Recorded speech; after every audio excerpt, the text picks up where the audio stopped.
I guess Assalamu alaikum wa rahmatullahi wa barakatuh. Inshallah, you guys are doing well. Gonna be live for about an hour or so, inshallah. Be sure to start liking, guys, so we can get some Christians coming in, inshallah, so we can have a little dialogue going. Assalamu alaikum.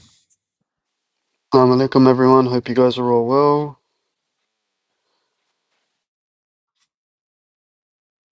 Wa alaikum assalam wa rahmatullahi wa barakatuh.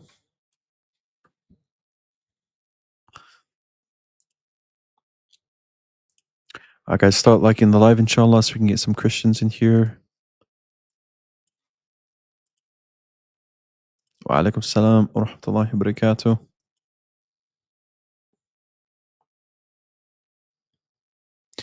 Inshallah, you guys are well. So, what did you guys think about yesterday?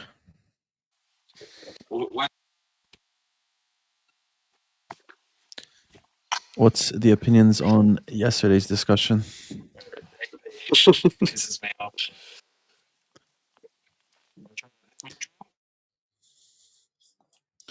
I'm good, alhamdulillah, I'm good. Can't complain.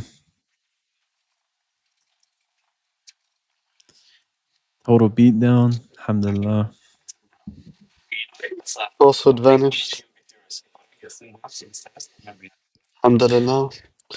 Barakallah feekum. Wa alaikum salam wa rahmatullahi wa barakatuh.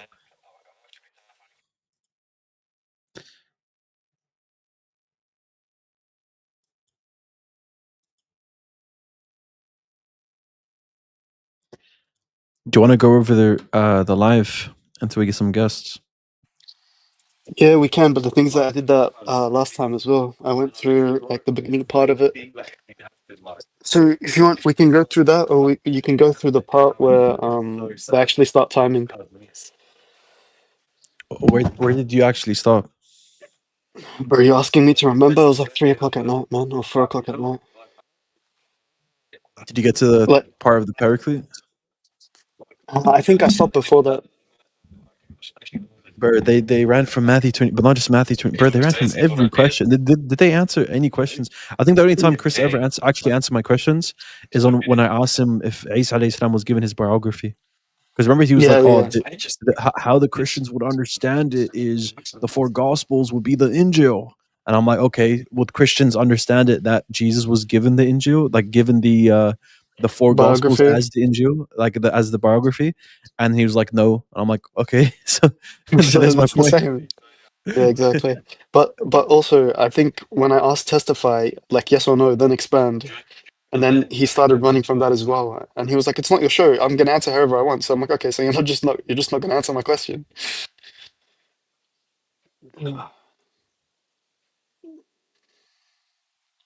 Patata memory. Testify got baked, then ran from Ljubljana. So he started ranting about something that had nothing to do with Ljubljana. Yeah, exactly. He got baked.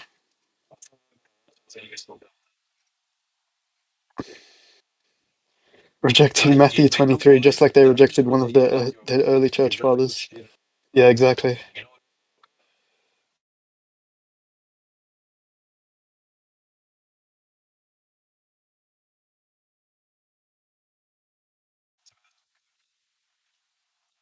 W. Leafy on Joshua Little Knowledge.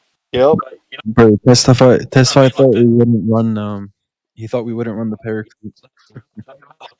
Yeah, bro, to be honest, like, I wasn't even expecting you to run it because we said we were leaving. So I was like, all right, probably like, let's just leave. Like, it's 2 a.m. And then he was like, oh, let's do the Paraclete. Let's do the Paraclete. And I was like, bro, this nigga wants to get baked on that as well.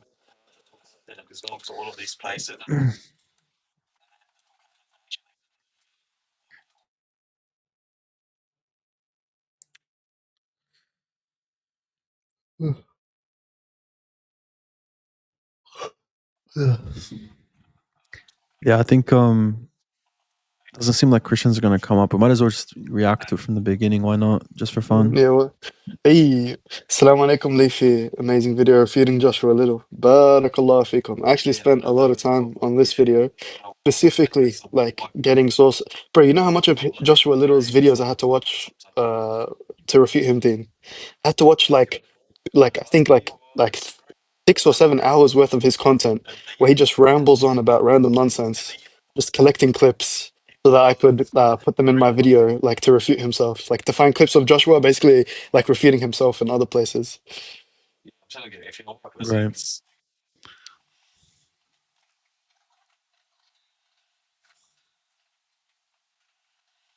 I don't have a Discord. I'm gonna make it when I hit 1,000 subs. Joshua Ben Leafy. Yup. Revelations given to these. All right, let me make this. How did you do what you did?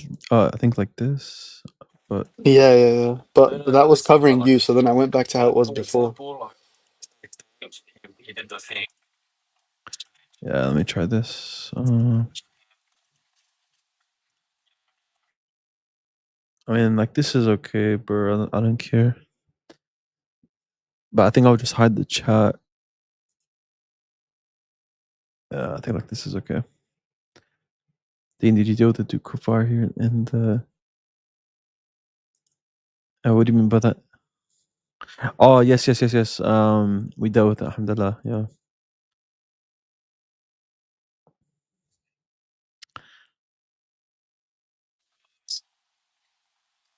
Bro, Joshua Little is always respectful. He's not like us. Why are you guys all abusing him? Yeah, so that's not actually true. So I know he likes to pretend like he's respectful and that he's just, an unbiased scholar, just doing his work.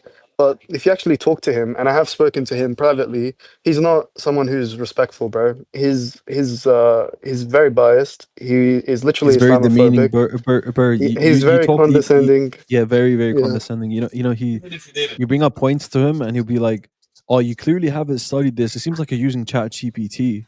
Like Yeah, what? yeah, exactly. Or he'll just tell you exactly the opposite. He'll just say, for example, you're not in any position to critique me because you don't have an Islamic studies degree and you haven't read, Patricia Crone's whole catalog. Like he'll just say some stupid thing like that. And also, I just want you guys Yeah. to have some radar for the scholars as well, because Joshua Little has no problem. Like I showed in the video, he has no problem misrepresenting our scholars and misreading them. He has no problem misrepresenting Al-Juzajani. He has no problem misrepresenting Ahmed bin Hanbal. He has no problem misrepresenting Ibrahim al-Nakhai. So I have no problem clipping his videos and misrepresenting him either, or showing how he refutes himself. There's no reason for me to be respectful of this person. So please, guys, stop. To be fair, he's well studied. No, not really, bro. He just knows what person said what. To maybe to someone who's ignorant, if someone cites a scholar, you think he's well studied. But if you actually go through the substance of what he's saying, he's not well studied at all. He just regurgitates the same things from Nuremberg, Schacht, Goldzinger that have already been refuted countless times, and he tries to build upon their already shaky foundation. So he's not well studied at all. I mean, that's just the fact of the matter, bro. Most Christians would not be okay with it. But the thing is, Tertullian is a heretic for them, but just not on the concept of the Trinity. But I mean, Testify said that he doesn't mind bringing up heretics, so that's why we gave him Tertullian.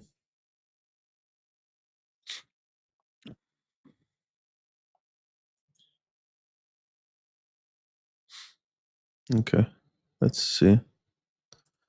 Let's begin, inshallah. Actually, no, let's keep it like this in case I want to clip anything from this live. Yeah, that's what I was These thinking as different well. prophets at different times. Yeah. How do they differ in content? Leafy did answer somewhat. He talked about dietary laws, and I'm sure you probably saw that, and that's fine. That's all good. I had a follow up and all that, but I'm wanting to know, like, what is the difference in message? Is that the gospel? Is that he just came to abrogate certain dietary restrictions? As No, you guys so yeah, so he came to abrogate certain rulings, but more than that, spoke of a prophet to come after him, which is obviously for the Prophet ﷺ and the coming of Islam. Okay, that's the gospel. So-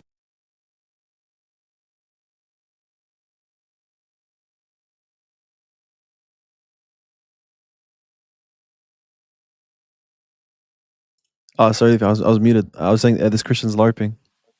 See Yeah, that? that's what.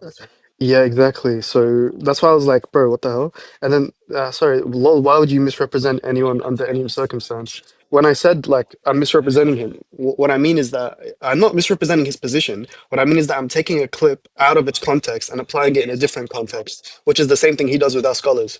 But I'm doing it in a funny way to show that he's contradicting himself. right? But I'm not actually misrepresenting his points substantively. He believes everything that I accredit to him. Yeah, I didn't actually misrepresent him on his substantive points. I'm just using his quotes out of context. So again, try again, bro.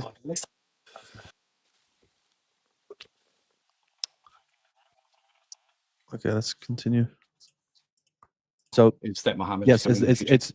it's the good news of the coming of the kingdom of God in the military sense. Obviously, linking back to Daniel 2, the one that defeated the Roman Empire, that was classically understood to be the fourth kingdom before God's kingdom. The one that destroyed them was the Muslims. So we're going to bring prophecies like that to justify our position that Jesus is speaking of a prophet to come after him and for the Muslims to come after. Okay, and this is explicitly mentioned in the Quran, chapter 61, verse 6, where Jesus says another prophet to come after him named Ahmed. Then you have in chapter 48, verse 29, the likening of a seed, the seed parable that you find in Mark 4, the mustard seed parable, you find that in chapter 48, verse 29, mentioned in the Quran, adapting it to the mentioning of the companions being prophesied. So that's obviously what we believe the Injeel is. So you believe the good news is that Muhammad is coming and he's going to be the fifth kingdom. That's his message? Yeah, the Muslims will come and there's going to come a prophet after Jesus, peace be upon him, will be obviously the paraclete. You can assign that to the Prophet as well in linkage to 61:6. Many classical scholars, they made that parallel. So yes, this is the ultimate message that there's going to be continuation after this. The kingdom will be given away from the Jews, given to other tenants, which is going to be the Muslims. So that's the main message. Okay. All right. I appreciate the answer. Go ahead, Chris. Can I jump in? Yeah, I'd love to ask some questions, man. This is interesting. So from my understanding of your position, Dean, is you would say that Matthew, Mark, Luke, and John contain the Injeel within it, and it's in the red letters. It's in the things that Jesus actually said. It's not in the biographical account that surrounds it, where it talks about Jesus' ministry, what Jesus did, so on and so forth. How do you back up that position when the Quran itself quotes biographical material that does actually come from Matthew, Mark, Luke, and John? Yeah, no problem. So does the Quran ever quote the biographic material and say this is found in the Injeel? No, but it seems to assume it. No, that's just an assumption, mate. So every time you know, Liffy. Yeah. One thing I connecting because of my mic. One thing I should have mentioned, but I completely forgot to. We literally discussed this point, but I forgot. What had happened was we talked about how Zakaria in alayhi salam in the Quran, he's not punished for when he becomes silent, right? Yeah, exactly. And so the Quran is doing a conscious edit of the material in the Gospel of Luke. So that's an interesting point I should have brought up as well, to mention how like the author of the Quran knows the biographic material and is like editing it, you know? Yeah, exactly. But I mean, they didn't really give us a lot of time, to be fair, also. Yeah. My bad, Akhi. I thought you were non-Muslim. Sorry, Akhi. My bad. Yeah. Let's see.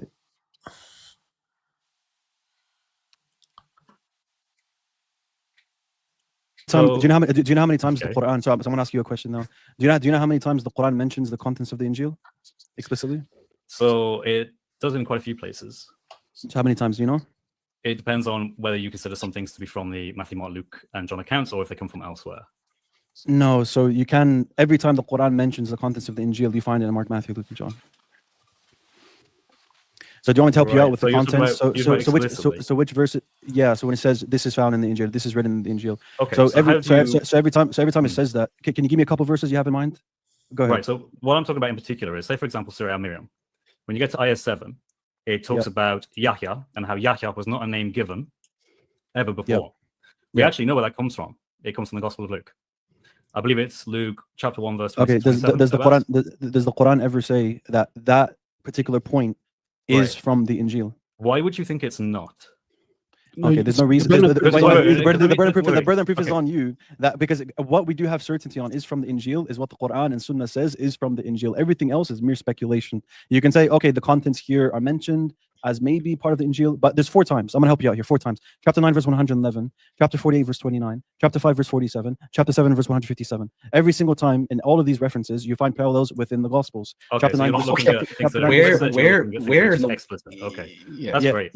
So I guess go ahead. For me, my issue that I have is if the Quran itself talks about the Torah and quotes from the Torah, and it even gives accounts that the Jews supposedly are familiar with, which very much implies it's from the Torah, and it gives biographical accounts. The Quran seems to be affirming that previous scriptures did indeed include biographical accounts. If that's the case with Torah, why is it not the case with the Injeel when the Quran quotes biographical accounts from the Gospel of Luke?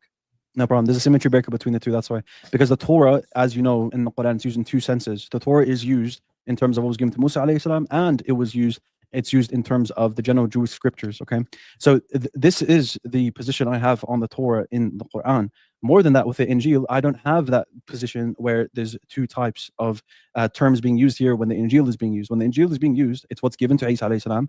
Isa alayhi salam was not given his own biography, right? Why? What was given to? Oh, so you believe it's possible? That is. Yeah, I'm saying from the Quran paradigm. There are biographical moments. That you do realize that like the Torah contains biographical accounts of yeah, Moses, right? but that's the second definition, bro. The second definition, which is the general Jewish scriptures, did that just go over your head? So hang on a second. Wait. You're saying it's not possible. Am I reading you right there?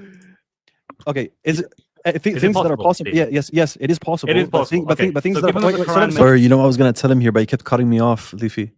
I was gonna tell him, yeah, it's possible. The same way it's possible that I'm your God right now. Oh, bro, this guy this guy keeps ducking, bro. Let's pause it here. Bert, here's an open panel for you. The link is there. Come on, and we can discuss the Islamic dilemma. You know, this guy, he chats all day on Twitter. But I invited him to come on my this live. is the guy. He said he was cutting grass or something, and he was like spamming donos to testify yesterday. No, say this, testify, say this. Yeah, I was looking at the super chats. That was so funny, bro.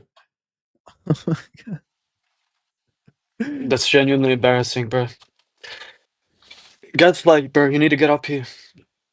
You've been running your mouth too much, man. Yeah, we wait 5 minutes for you, bro. Is that him in the backstage?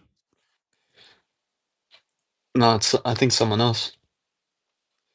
Okay, no problem. Oh, I know Ruby. Yeah, I remember this guy. It's not him. I'm at work. It's 8 a.m. here, bro. Yeah, you always got excuses, man. You always got excuses. I'm not sure if he's a YouTuber. All I know is that he's running his mouth. No, he does post on YouTube. He does. I don't know, bro. Able to text at work, but can't jump on the panel. I don't know about that.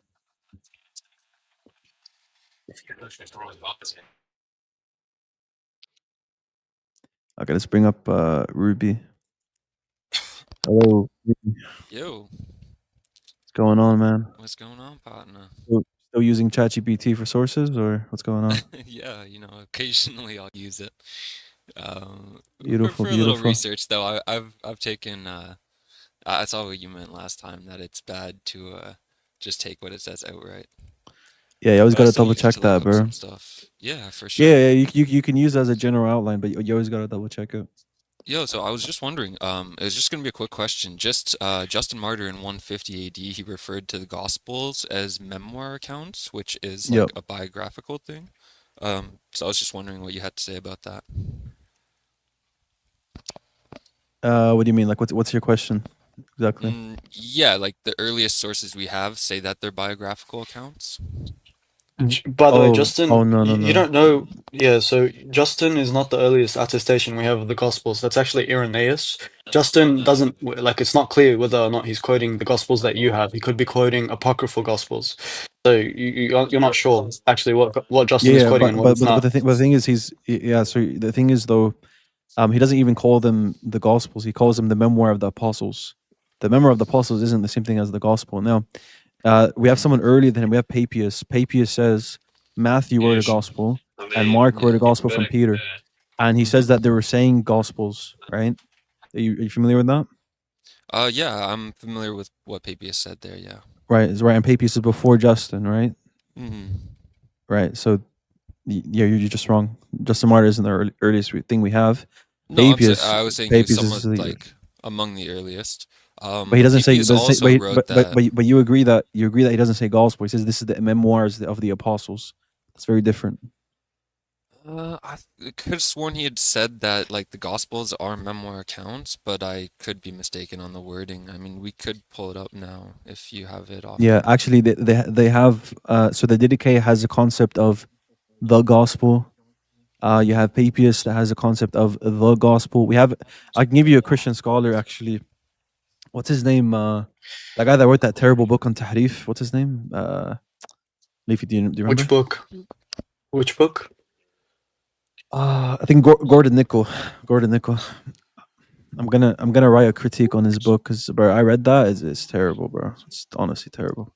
Yeah, Misrepresents Ruby, so much. the point is the earliest attestation of the four Gospels, as you have it now, is Irenaeus. It's not Justin Martyr.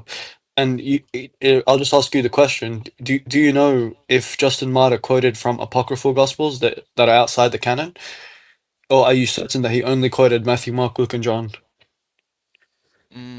No, I'm not certain. I just thought that, like, Okay.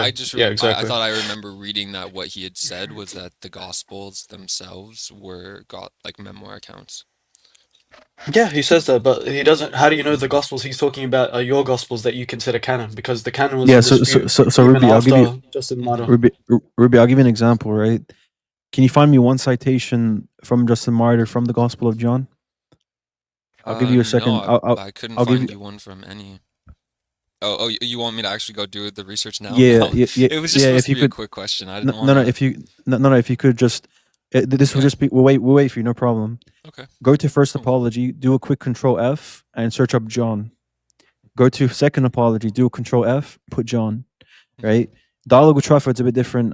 You gotta like do it in sections, but you could do that in your own time, I guess. But just for First Apology and Second Apology on New Advent, all you need to do is Control F and search up John, and you'll see one or two citations, and those citations aren't actually citations. They're just vague, ambiguous references to similar concepts, but it's not a direct citation. You can tell.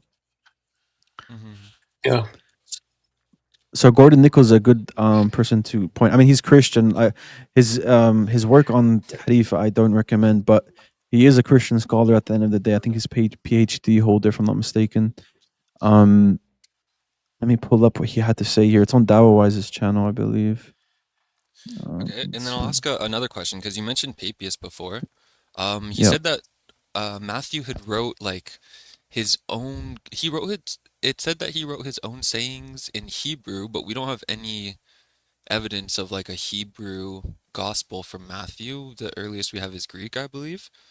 That's the point. That's the whole point. Like the whole point is that's why it's not the same one. That's how we know it's not the same one. What I see that as is like, so Matthew's like 10% that he didn't copy from Mark.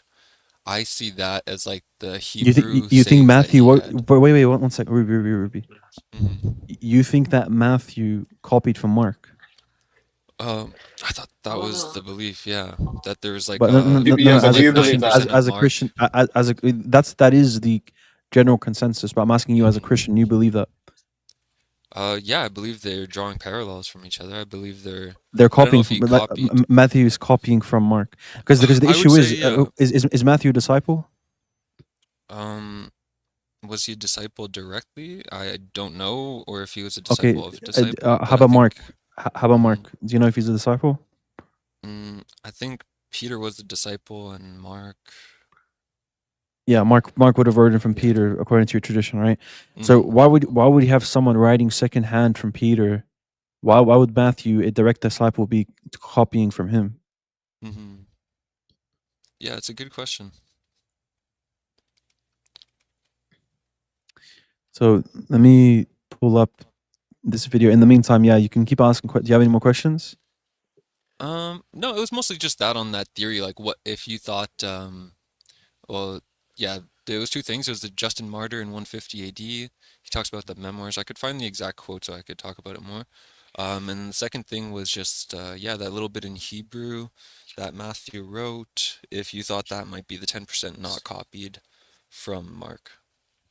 Yeah, so the earliest conception of the gospel from Jesus is a sayings gospel. Q is a sayings gospel. The Gospel of Thomas is a sayings gospel. Papias is referencing sayings gospels. So the conception that the Quran is presenting, that I was defending, that is the earliest view amongst Christians. It's actually part of the miraculous nature of the Quran, the ability to say, yeah, there's a singular revelation given to Isa alayhi salam, and that singular revelation was his sayings, because the Quran consistently confirms particular sayings, as well as the hadith. That is evidence of the Quran's miraculous nature, because it's able to tell you a historical fact that Jesus never claimed to be God, that Jesus said to keep the Torah, and that Jesus preached a sayings gospel. And even like the earliest conception of what the gospel is actually what Jesus was preaching. So you believe Jesus was preaching the gospel while he was on earth, right? Yeah. Okay. So was he preaching his biography? I believe he was preaching the things around his biography.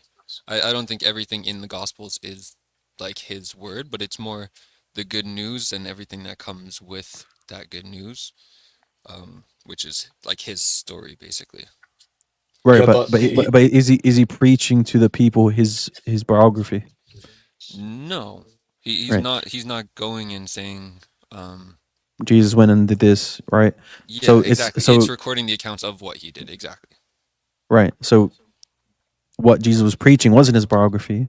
The biography is written by gospel authors, but the gospel itself, according to Jesus, is what he's preaching.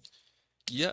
And so you think what he's preaching was on a book or a paper that he was reading from, or is it like...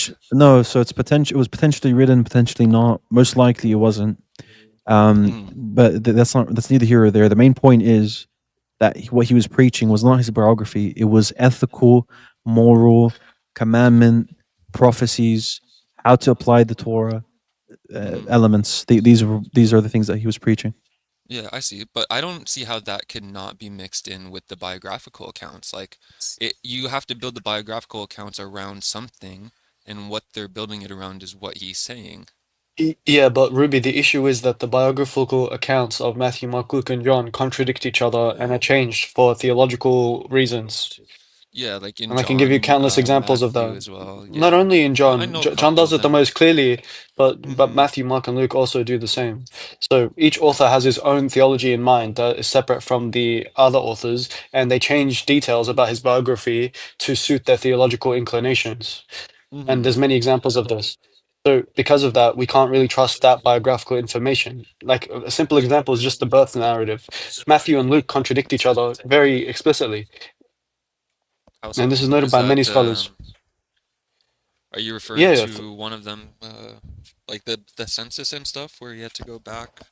not even the census. The census is just a historical error, but I'm talking about specifically how was Jesus born and what was the account. Because Matthew says he fled to Egypt to fulfill a prophecy, right? Luke doesn't say that, right? Luke says that there was a census, and there's no way he could have both gone to Egypt and not done that if he was supposed to be there 40 days after in Luke. So Ray Edmund Brown, Metzger, F.F. Bruce, Wallace, they all say this is a clear discrepancy because both of them are weaving different parts of a narrative. They both know that Jesus was born in Bethlehem and that he's from Nazareth, but they have different methods of getting him there that end up contradicting each other. I don't think there is a contradiction in the stories. Like, Luke omits Egypt, but it doesn't contradict what Matthew says.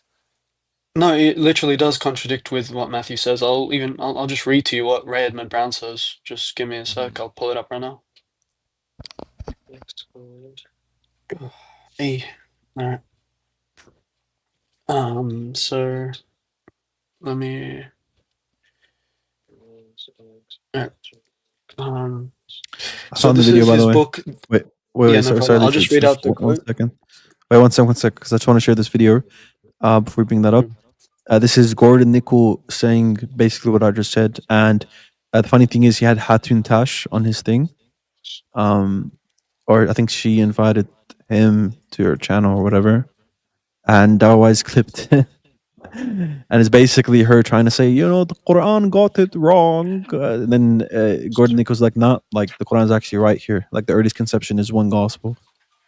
are interpreting gospel as the documents written by 4 different individuals. We identify them as 4 gospels. Early Muslim understanding, gospel is not how we are interpreting, right? It's true that Christians commonly say the 4 gospels, but actually I prefer the Muslim way on this. They talk about the Injeel. They don't talk about Anajil. They don't use the plural. There's no plural of that in the Quran. Hatun, this was the understanding of the early Christians and the Christian leaders during the 2nd century. They also spoke about the gospel as one. And so you have this very rich collection of accounts about Jesus, not a book given to Jesus, taught to Jesus, or sent down upon Jesus. So what do you think, Hatun? Do you like this idea of one gospel in 4 accounts? Yeah. Yeah, Yeah. what's the point that he's making at the end there? Do you like the idea of one gospel and 4 accounts, as opposed to one gospel and 1 account? No, Gospel he is means just good news, yeah. bro. He's talking about Yeah. the main theme. Right, Yeah. but that's what I think. I don't think it's contradictory to say that there's like one good news, one message that's coming, and then there's 4 different perspectives Right, on right, it. but that one message, is Jesus preaching it, or is it something that came after Jesus? No, it was Jesus preaching it. Right, exactly. So we agree. So the gospel isn't him going to Galilee and walking around, obviously. So No, but the that gospel, doesn't yeah, omit the fact that yeah, it could be contained within the biographical accounts. Like yeah. Of it's course. I believe it's contained in there. Mhm. So, but Okay. not holistically. Obviously, I believe that there's exceptions to it. Yeah. So, Dean, can you also share the quote that I sent you on Discord, just so I can read it out for him? Yeah, I got you. Thank you, Akhi.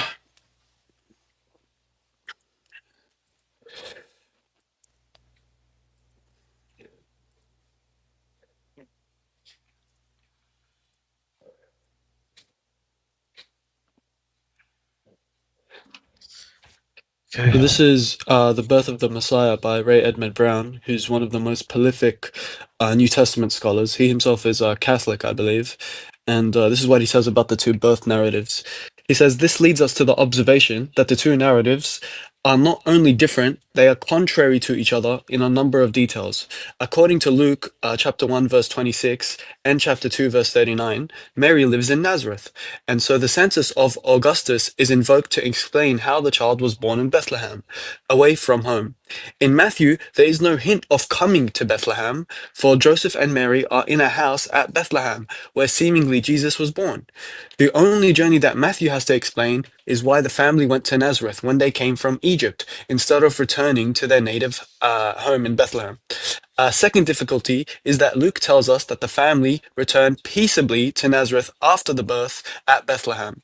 This is irreconcilable with Matthew's implication in chapter 2, verse 16, that the child was almost 2 years old when the family fled from Bethlehem to Egypt, and even older when the family came back from Egypt and moved to Nazareth. Of the options mentioned before, we made the detailed comparison of the 2 narratives. One must be ruled out, i.e. that both accounts are completely historical, right? So then he goes on to explain the different reasons for why they would have these discrepancies and how they're trying to tie it into different prophecies. But the conclusion that he comes to is that both accounts cannot be historical. Clearly, they contradict each other. He calls both of them irreconcilable. I agree. Oh, I agree. In that sense, yes, they can't both be completely historically accurate. I agree. Okay, cool. So if you can see that there's a contradiction in the New Testament accounts, then you understand why we do a general confirmation of it. We don't affirm it absolutely. Yeah, that's fair. I would also say it's like, yeah, it's a general confirmation, but not really. I hate to use the term that I forget who it was, maybe Testify yesterday. He said like it's like a minority confirmation, and in that sense, I would agree because it doesn't really agree with the spirit of the message. It just kind of, I think it comes and it offers something that's straightforward, and yeah, I think that's appealing to a lot of people is like the straightforwardness, even if it may not be historically accurate. I mean, Okay. there's also other problems, such as like the crucifixion of Jesus, like if it was only Yeah, appeared that there's he was other accounts. crucified. Yeah, there's no issue with that. But so the point that you're conceding here is that both accounts are not historical. So then Yeah, the question I want to 100%. ask you, then the question I want to ask you, if the Gospels are getting things wrong historically, why would you put your salvation in them when you know that they may have historical errors and that the authors are changing narratives for the theological motives? Because the central message is not entirely like it's not entirely based around the historical accuracy, although there's a lot of historical accuracy within the Bible. I couldn't tell you which of these two is the historical narrative, but I also don't think it's important to the main message. Yeah, but what if I show you errors or changes that do affect the general message? Like, for example, there's a variation in Luke where, depending on which variant you take, Luke either has the doctrine of atonement or he doesn't. And so that changes the theme of the Gospel of Luke, because if there is no atonement, if there is no vicarious atonement in Luke, then that is more in line with the earlier Christians. But if there is a doctrine of atonement in Luke, then that reflects more of a Pauline understanding of the death and resurrection of Christ. And that is a central theme of the good news. So there are like changes that affect central dogma. Yeah, can you show They're me not. the Yeah, thing sure, no problem. or that? Yeah, that's fine. Omen talks about it. So brother, you can close this one, and I'll find the thing in Luke. There's no issue. By the way, if you guys were doing something else, I could hop out. Don't No, it's no. fine. That's No, fine. okay, cool. So you want me to bring up the second one you sent? Yeah, something about vicarious atonement in Luke. Yeah, I'll just show you the quote from Omen, where he goes through this. Okay.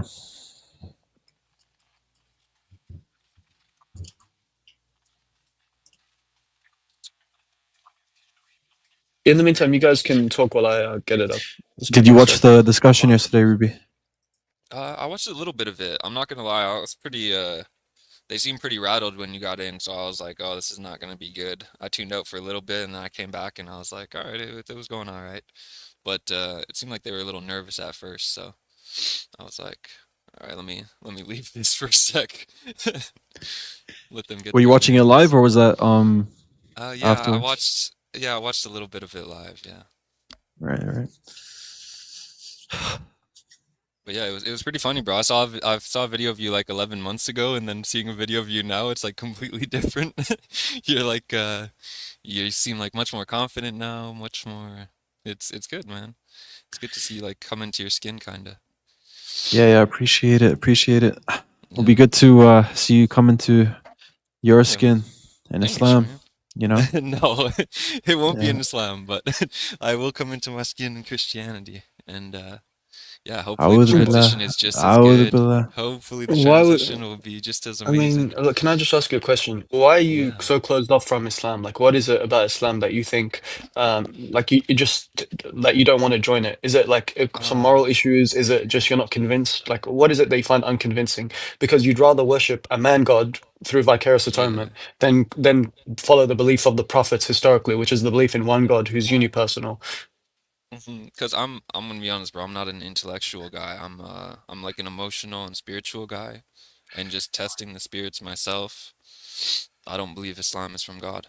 I believe it's too dark. I believe, like, it satisfies your own intellectual, like even me in the past, I converted to Islam, and like people will say, "Oh, how can you convert to Islam? You don't know anything about it." But all it is like belief is a You chain of converted to thought. Islam? In the past, I had, yeah, like When? many times, like Many times you yeah, converted to Islam? yeah, bro. It took me a long time to figure things out. I would say 3 times. Like Peter, I kind of like compare it to Peter. Like I denied Christ 3 times, but for Islam specifically, not like, just denying to know him. But yeah, just when I did convert, the next day after you accept it, at least for me personally, I felt like the light that I always felt in my life was kind of gone. Things were like dark. And that's what I mean. This is like purely like an emotional, spiritual thing. This is not like Yeah, that's fine. I intellectual mean, like you guys do. yeah, that's fine. But But you that's understand that I'll tell you the thing is that first we believe they go hand in hand, right? We don't just base things purely off emotion or purely off intellect. For us, we believe they both go hand in hand because a Buddhist can come and tell me the same thing, that I have this spiritual connection, this emotional connection with the teachings of Buddha. But that doesn't mean that what he's saying is actually historically accurate or this is what actually goes back to Buddha.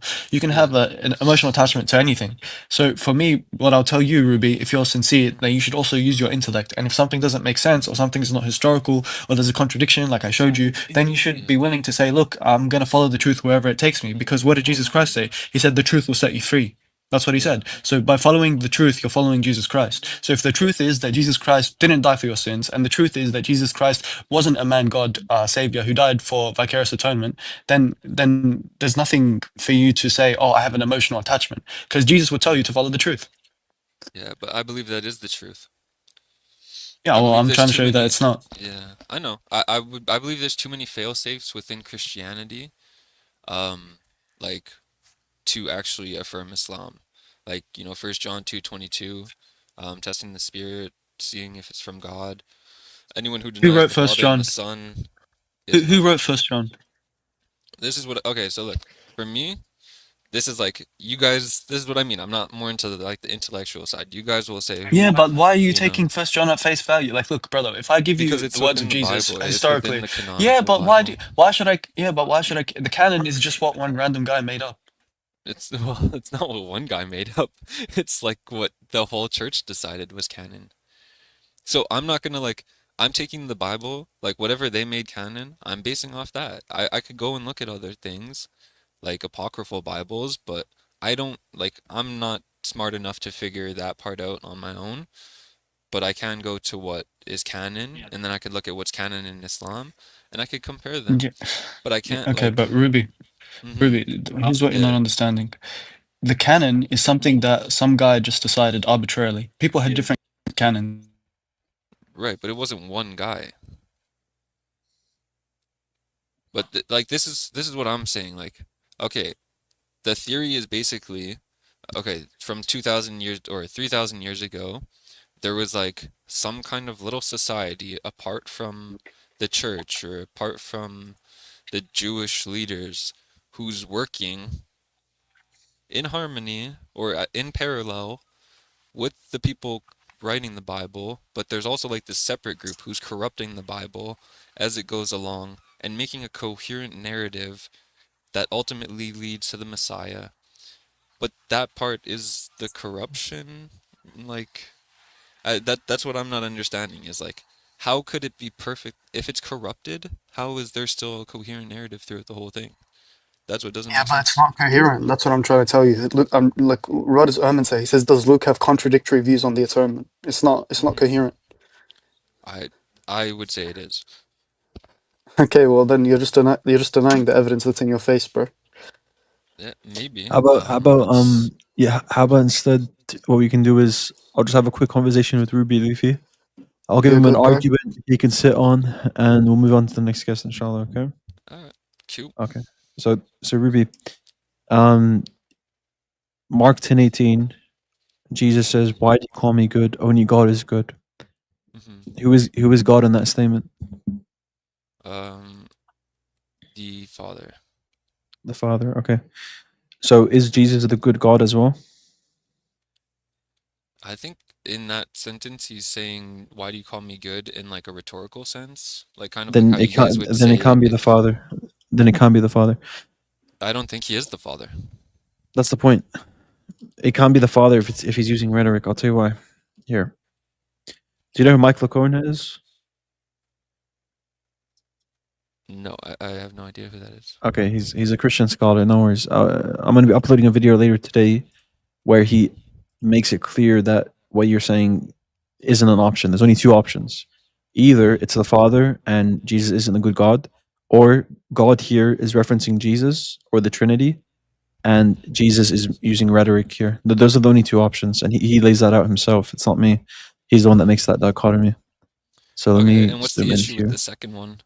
If he is like being First, before we get to that, I want you to understand why you can't say it's the Father. When he says, "Why do you call me good?" Jesus answered, Jesus answered, no one is good except God alone. Okay, so if it's rhetoric being used here, then Jesus is telling him, why are you calling me good? Don't you know that you should only be calling God good? And no one else is good except that God? Okay. Here, if it's not a denial, then he should be including himself in God, right? Because what he's trying to do is he's trying to get him to think about the implications of what he's saying. If you call him good, you're calling Jesus God. Jesus is telling, hold up, you're calling me God here? Why are you calling me good? Are you sure you're trying to say that I'm that good God? Like do you understand the implications of what you're saying? Now, if he's saying, why do you call me good? Do you understand the implications that I am God the Father? That's modalism. Okay. That's why it has to be, if you're using rhetoric, Oh, yeah, I see. Yeah. A lot of people, they misunderstand the rhetoric point. They Mhm. say it's the Father, then they say it's rhetoric. No, you can't say that. If it's the Father, then Jesus denying his goodness. I see. Yeah, okay. Yeah. So Yeah. obviously I'll just go with the so what's the problem with the latter point where it is just rhetoric and he's not speaking about the Father but the Trinity specifically? No problem. So the problem there is threefold. The first one is, so I'm gonna do it I'm gonna do it based on what's the weakest point to the strongest point. Okay, so it's gonna be a cumulative case. It's not gonna be just one Okay. point. Okay, the first thing is the guy calls Jesus good teacher, and then he stops calling Jesus good teacher. He just calls him teacher now. Okay, Mm-hmm. so he understands from Jesus' statement when he says, "Why do you call me good?" He's understanding as in like, "Why are you doing that? Don't do that." So then he stops calling him good. Okay. Now, the second point is just going to be that there's an earlier version of this account from the church fathers that document this as, why do you call me good? No one is good but my Father in heaven. Mm-hmm. Okay. That's found in Justin Martyr's citation, Irenaeus' citation, Clement of Alexandria's citation, and Hippolytus' citation. Okay. These all predate our earliest manuscript of Mark 10:18. Okay. Mm-hmm. So most likely there was an earlier text of the Gospels that said, "Why do you call me good? No one is good but my Father." Okay, that's the second point. Okay. And if they didn't quote it as, "Why do you call me good? No one is good but my Father," right? If they didn't quote it that way, they at least interpreted it that way. So remember the four people I told you: Justin Martyr, Irenaeus, Clement of Alexandria, and Hippolytus. But then you have other people. You have Tertullian. Tertullian doesn't quote the whole thing, but he does say it's about the Father. Okay. And then you have Origen. He doesn't quote it as my Father in heaven, but he does quote it as Father, or he interprets it as the Father. So much so, Origen. I know Origen's a heretic for you. I'm just giving you a historical source. Yeah, no. Origen says, "Why do you call me good? Only my Father is good," is analogous to saying, Jesus saying, "Why do you pray to me? Only pray to my Father." That's in Origen's book on prayer. Okay, so you got 6 citations. 2 of them are interpreting it as Father, but they don't do the whole citation. 4 of them give you the whole citation with it saying Father. Okay, now none of them interpret it as rhetoric like what you're saying. They cite it that way. They interpret it that way as the Father. None of them have this rhetoric thing going on. Okay, so that's the second point. The last point is, which is very damning as well. Do you know how Luke preserves this passage where he says, "Why do you call me good?" No, I don't. He preserves it the same way as Mark. Okay, so the man calls Jesus good teacher, woman said to inherit eternal life. Jesus says, "Why do you call me good?" Then the man stops calling him good. Okay. Do you know how Matthew preserves it? Mm-mm. Matthew preserves it as the guy doesn't call Jesus good, and instead of saying, "What thing should I do?" he says, "What good thing should I do?" So it's building up now for Jesus to not say, "Why do you call me good?" Jesus doesn't say, "Why do you call me good?" Now he says, "Why do you ask me about what is good?" So Matthew facilitated a whole new narrative to change the question, and I'll show you that right now.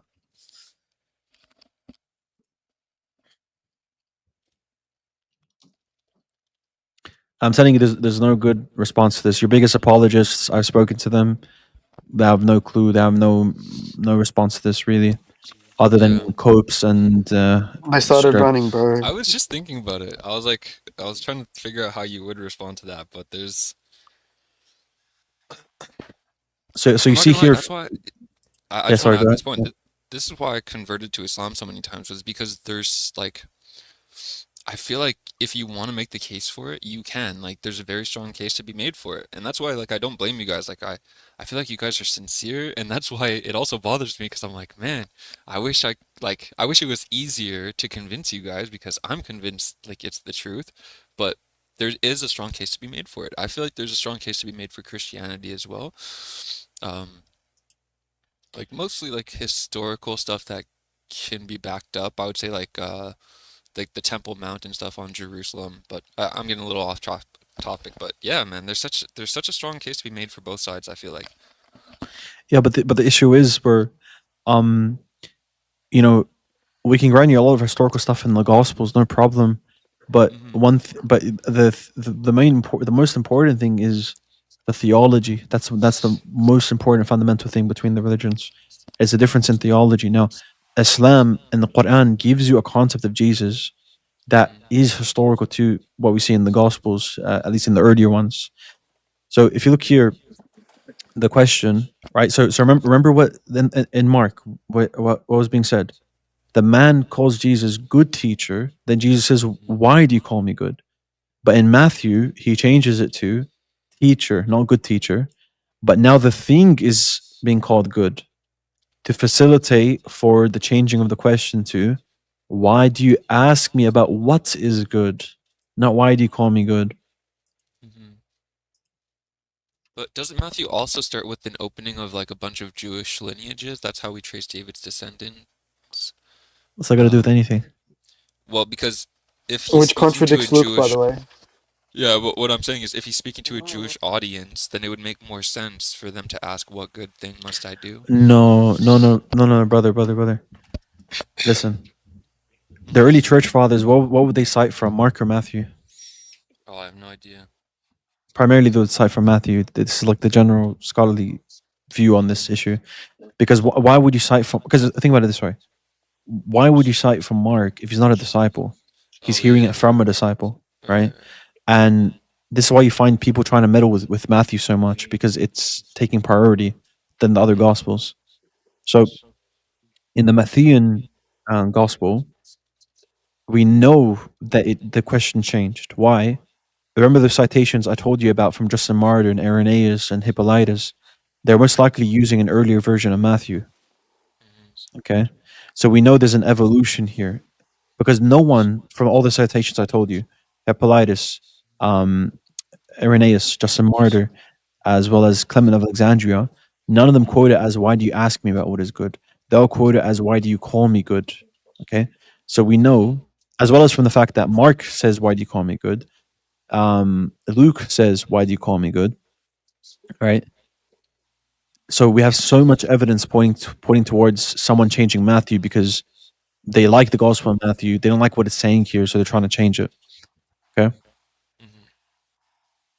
So this whole idea of different perspectives from the authors, it just doesn't work. It's clearly someone meddling with the manuscripts because they like what Matthew, the authority Matthew has, and they don't want it to say, "Why do you call me good?" Because it's an apparent denial of his goodness. Now, you can find this for other stuff in Matthew as well, like Matthew 24:36. You know where it says, "No one knows the hour but the Father." It says, "Nor the Son," right? Yeah. You know, the early Christians, they meddled with the manuscript so much that "nor the Son" was omitted in many manuscripts, to the point where Basil of Caesarea believed that Matthew never wrote "nor the Son." So we find this common theme of people meddling with Matthew, right? Changing his stuff he says, or the theology he has, because it doesn't suit Trinitarian theology, right? So what I want you to do is, brother, I'm going to be uploading also a clip where I discuss this very point with a Christian apologist. You know, I'm not just telling you. I don't just bring this to laymen. I bring this to Christian apologists that have been doing this for decades, right? And they still don't have a response. You know, Rob Sentinel Apologetics, no response. He's using a fabricated quote from Origin. He's in like La La Land. And then we have what's his name? Life bringing up the Islamic dilemma, saying, "Oh, I'm going to debate you Muslims and whatever, going to, I don't know, London and trying to debate Muslims there and trying to, saying that he's going to cook you and stuff. Well, the point is, these guys, your big Christian apologists, they can't respond to this. And if they do respond to this, they're going to come with utter copes. I'm telling you from now, there is no good response for this. But that's for something for you to look into and see. Hopefully. But yeah, we're gonna get some other guests on, inshallah. If do you want to say something?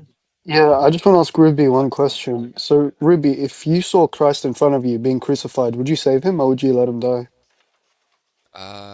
Well, in my view, he gave himself up, so of course I wouldn't want to save him from completing his mission. Okay, so if you saw your God hanged up on a cross, he's dying, he's begging, my God, why have you forsaken me? He's in I think this pain. is kind of You like an wouldn't save appeal him? to righteousness or something. You're trying to No, it's not. I would save Jesus. Would you save Jesus? I don't think we should really No, go there. but that makes no sense. But really, your position doesn't make sense because Jesus himself didn't want to be crucified. Yeah, that's because Exactly. he's expressing a desire to not go through suffering. Yeah, that's which cope. is something that's human. No, that's not cope.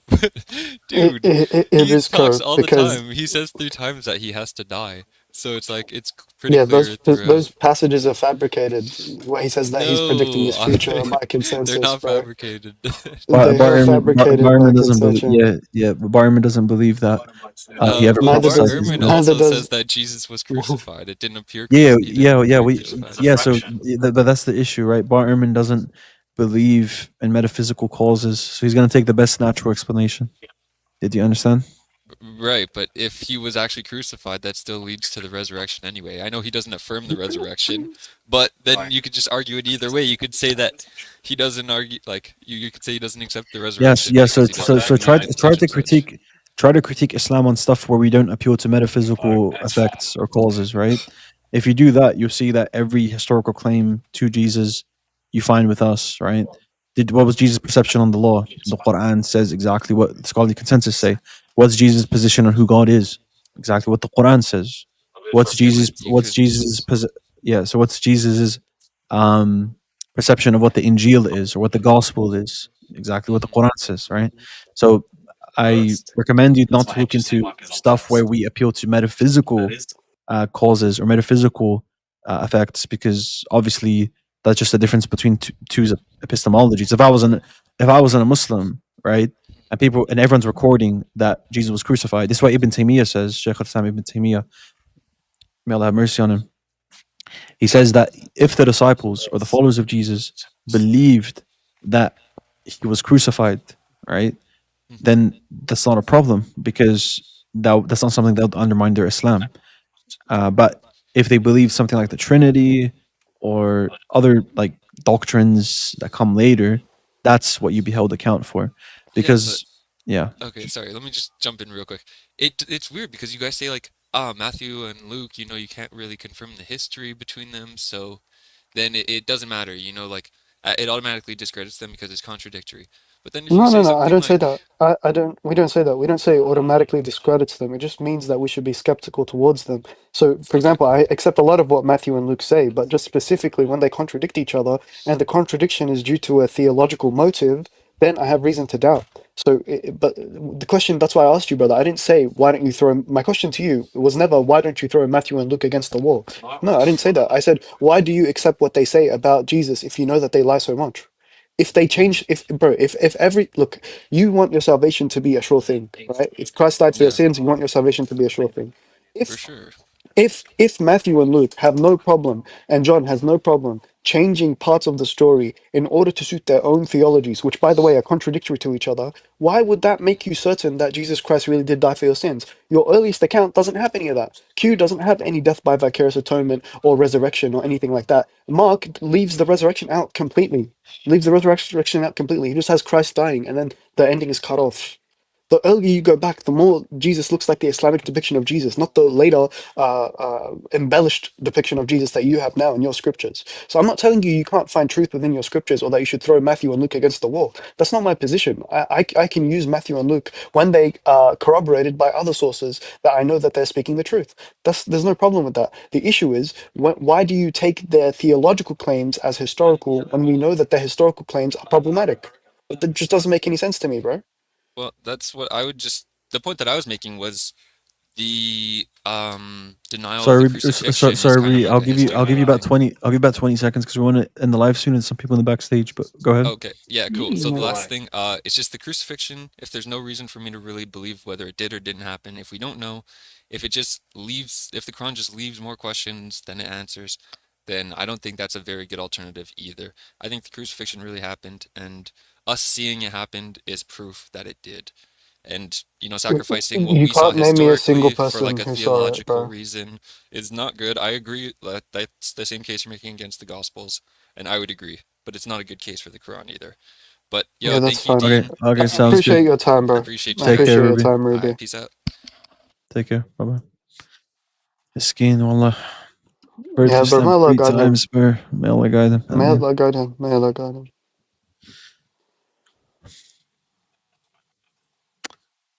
Hello, Critical. What's going on, dude? Yeah, nothing much, man. Are you Christian? Yeah, I'm Orthodox. Nice, dude. Nice, What kind nice. of Orthodox? I'm Oriental, but I accept Chalcedon. I accept the Christology of Chalcedon, You which is okay? You rare. accept Chalcedon? Yeah, Alright, I no accept problem. Chalcedon. Right. So, Critical. Was there anything you wanted to bring? Yeah, I was listening to the conversation you were having right now with this guy around the start. Yep. Wanted to discuss specifically the contradiction that you brought up in Matthew and Luke, with the contradictory statements of the circuit or the presentation at the temple and then off to Egypt. And is it possible to share my screen? Yeah, sure. Yeah. No. So Yeah. you're No trying to problem. reconcile it? Yeah, I quickly prepared a slideshow while you were continuing, and then so if I could just share that. And Yeah. No problem. Yeah, sure. So do you believe that? So do you believe that Matthew's account is correct? Yeah, no problem. You can share the screen. Just before you do you believe that Matthew's account is correct when he says that they went to Egypt? I believe that both can be harmonized. I'm going to propose something to you, and then you can object to it. Yeah, or I can. reject I have no problem sharing a slideshow, but just answer the question first. Do you believe Matthew is correct when he says that they went to Egypt? Yeah, he is correct. Can you hear me, Critical? Yeah. He said yes. Okay, he does believe that. All right, cool. And then when Luke says that they appeared in Bethlehem 40 days later, you believe that's also historical? Yeah, I'm about to harmonize that. I'm having an issue. Oh, there we go. Works. All right. No problem. Let me Yeah, know bro, if you can see this. Sure. Yep. You can see There you it? go. Yep. Just loading. Give it a second. Perfect. So we can start from what I have down there is not my actual argument. I just want to point that out as well. If we can look in the Greek. So the word that's used is child, not a baby, and so that's one. But to reconcile these two, and I took a screenshot of the book that you were talking about. So we can start from here. So Matthew would tell us that after Christ was born, an angel appears to Joseph, right, in a dream, and he's telling him to flee to Egypt to escape Herod's wrath. And so that timing is not immediate after Christ's birth. The Magi visit or the angel is that's visiting in Matthew 2. So where does Matthew the gospel 2, say that? Matthew 2, 1 to 12. Yeah, where does it say it's not immediate?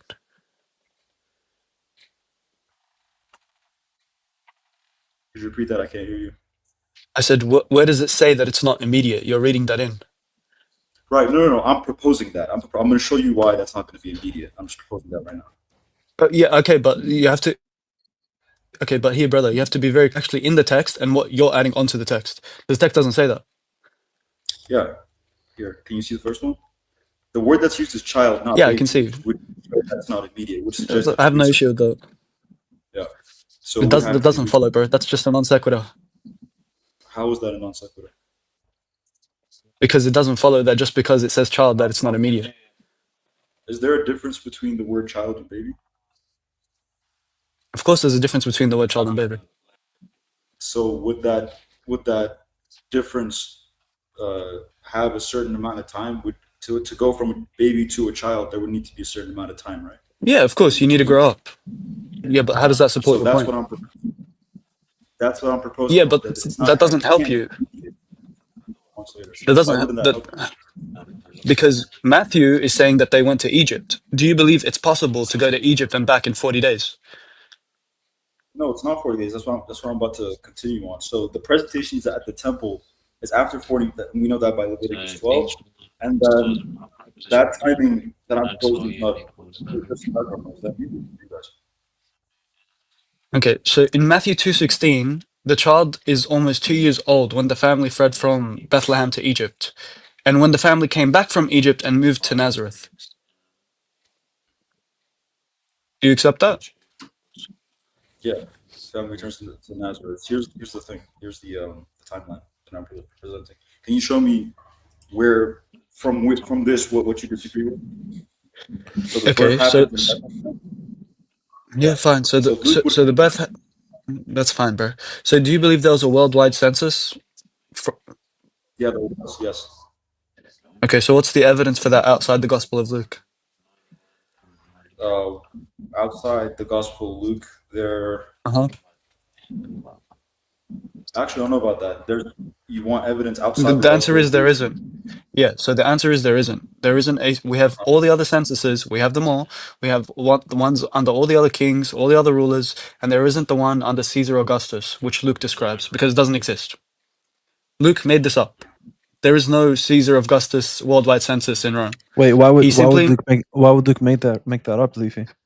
Yeah, so Luke made that up as a narrative plot device to get Joseph to get into Bethlehem. Because he said, yes. do you know what I mean? Because Yeah. otherwise, why did he go to Bethlehem? Luke knows that Jesus So why- is born in Bethlehem, but he's from Nazareth. But he doesn't know how Jesus got to Bethlehem and how he came from Nazareth. And neither does Matthew. So they both make up their own versions of the story in order to get to the same conclusion. But the way they make it up is different. So the issue is here critical, is that you haven't actually studied the historical sources. If you did, you would know that even the most conservative scholars say, No. Wait, sorry, I think you cut out. What were you gonna say, Leafy? yeah, sorry, I cut out. See there? So I said you haven't studied the historical sources, because if you did, you would know that Luke's census is not historically attested anywhere outside the Gospel of Luke. Let me ask you a question. Why wouldn't Matthew mention this worldwide census if it really happened? And why wouldn't any other Roman source or Greco-Roman source mention this census? Why wouldn't Josephus mention it, for example? So before we get to the historical part, though, could you just tell me if there's anything wrong with this sequence? That's what I'm trying I'll to get propose to there. Yeah, that's fine. I'll get to the sequence, but if you answer my question first, we'll get there. Right. I don't know about any Roman records outside of the Gospels that talks about this. I do know, and I do want to ask you. You know when Herod died, right? So Herod died in 4 BC. There's a contradiction on the death of Herod, so that's a separate topic, though. You didn't answer my question. So you said you don't know. Yeah, the proposed death of Herod. There's a contradiction in chronology there about when Jesus was even born, and I think you're aware of that. But that's not the topic that I want to discuss. The topic that I'm trying to explain to you is that according to Luke, there's a worldwide census. Now, when I ask you for external corroboration, you have none. And when I show you that there's a strong argument from silence here, that Matthew doesn't mention it, Mark doesn't mention it, Q doesn't mention it, Josephus doesn't mention it, Tacitus doesn't mention it, no other contemporary source mentions it, when we have other contemporaries that mention other censuses. So it's kind of spectacular that no one else mentions it except Luke. And he does it specifically for the reason that I described to you, which is a plot device. Don't you find that suspicious? Yeah, I'm sure there's evidence from Josephus and certain Roman records. There isn't. Okay, can you bring it? Can you bring it? Yeah, actually, I remember. Wait, sorry, just quickly. I remember Testify talking on this, with someone on Inspiring Philosophy's channel, and Testify. He says himself that Josephus makes a mistake here.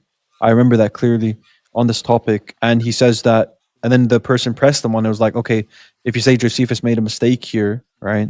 Then how are you going to appeal to Josephus later for like the crucifixion?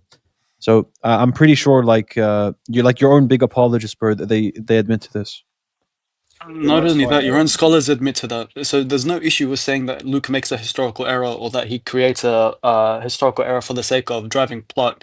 But you have to be honest about what it is. So if you say, look, it seems like a historical error. I need to look at it, and I can't find any sources right now, but I'm happy to come back later. That's a reasonable answer, bro. Yeah. I'd have to look into and the Josephus part.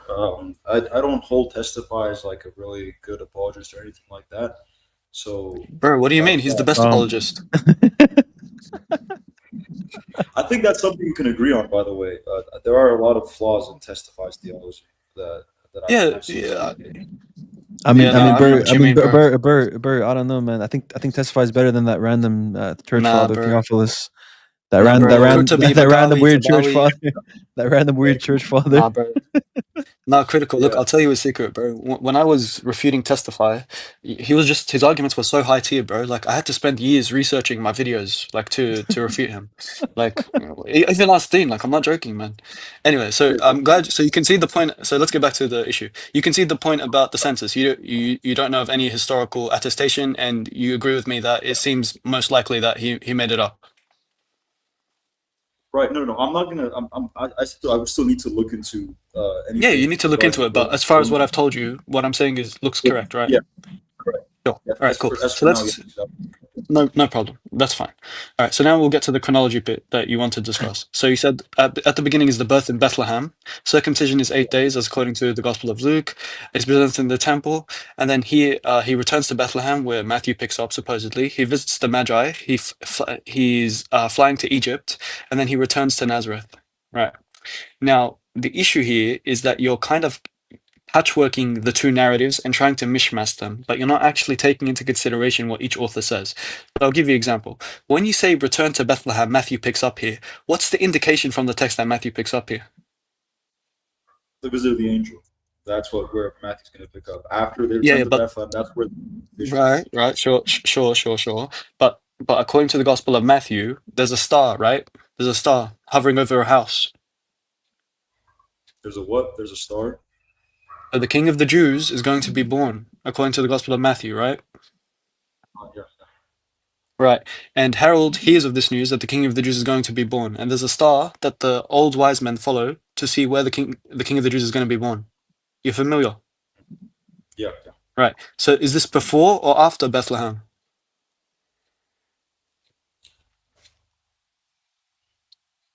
That's a good question, actually. So right. If it was to you, if it was before that, what then? If it was before, then that means that your narrative here is incorrect because it should be earlier up, right? And if it's after, then that's incongruent with what you're saying here as well. So either way, your chronology is not making sense with what Matthew's actually saying. Clearly, it's before. No, that makes sense. Actually. Does that make sense? So I could do the same thing for the other ones, but I can just save you time, I think. So here, critical. You seem like a sincere guy, and I respect your effort to try and reconcile these things. But I'll give you a bit of, because I've been doing this for a long time, bro. And trust me, like I have no ill will towards you or anything like that. And I respect someone who wants to defend their religion, and I also respect someone who just says, "Look, I don't know. I need to look into it more." That's something that's respectable. And I really respect someone that says testifies bad apologist. Yeah, that too. I have no issue with that. But what I would advise you to do, but what I would advise you to do, critical, is to see the book that I put up before on screen, The Birth of the Messiah by Ray Edmund Brown. He goes actually through this in detail, and he explains why the two positions are irreconcilable, and he goes through the motivations for why each author is saying what they're saying. So it's not just Ray Edmund Brown. I'm just citing him because he's a Catholic and he's a prolific writer and people respect him. But pretty much every other critical historian says the same thing. So the attempts to try and reconcile these two, like he says, it's irreconcilable. And he's not saying that because, he's Christian. He wants there to be a reconciliation. But he's doing that because he's genuinely looking at the text properly. He's looking at the sources, and he's coming to the conclusion that there is an actual historical error here. So I would say the same thing to you. I would say, look, go through his arguments. Are you Catholic? You said you were Orthodox, Oriental, right? I'm Oriental. Is that the book that you're talking about, the one that you showed with the other guy? Yeah, the Birth of the Messiah. Yeah. Could I quickly respond to that as well? I had a few points. You could correct me if I'm wrong there. Yeah, sure. Go ahead. All right. Yeah, I have my screen up to that thing, so if you could, if it's Dean that yep. could control it. Yep. Of course.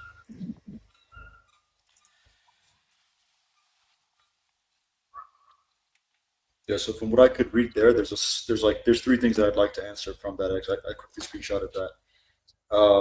So the first part is the two narratives are contrary to each other.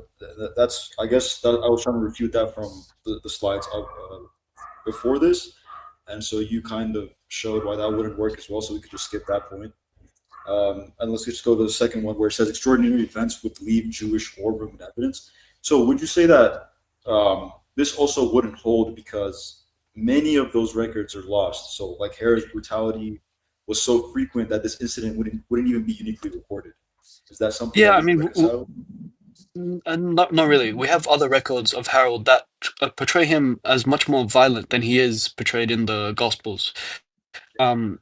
He's portrayed a bit timid, but elsewhere he's portrayed a bit like even more extremely violent. So the type of reconciliation here is kind of what you would expect from a natural embellishment due to an oral tradition circulating. Because you have to remember who wrote Matthew and who wrote Luke.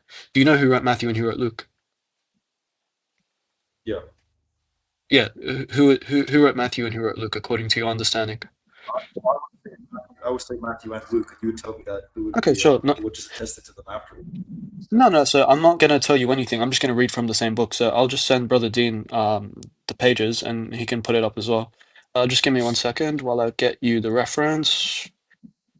Bro, Leafy, like I said before, bro, like, because we stayed up last night, I don't want to stay on for much longer.